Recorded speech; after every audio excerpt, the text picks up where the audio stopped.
Hi, and welcome to this 60-minute course about the Grivas Sicilian. My name is Nico Zwirs. I'm an international master from the Netherlands. Currently, it's my goal to become a grandmaster. At this point, I have 2 grandmaster norms, but I still need the last norm and a little bit of ELO. Yeah.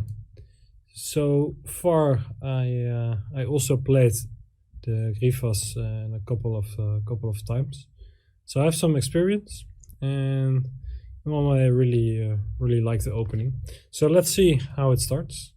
It starts with e4, c5, the Sicilian, knight f3, knight c6, and after d4 we capture, and then we play the move queen b6. Well, white has to go back with the knight, and this is the starting position.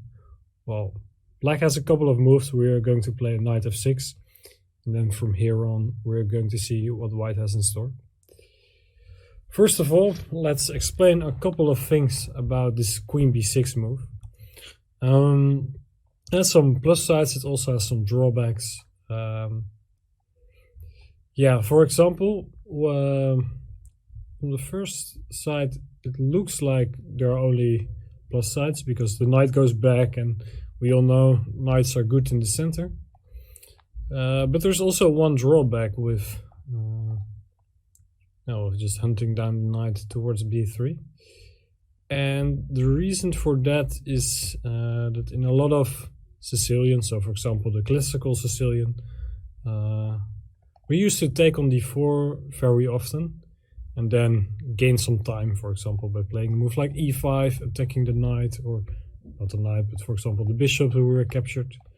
So we're also losing some active options with taking on d4. Also, I'm more of a Najdorf player, but in the Najdorf you have this h3 line, and also here there is knight c6, g4, queen b6, which has the same dynamics, although the position is different.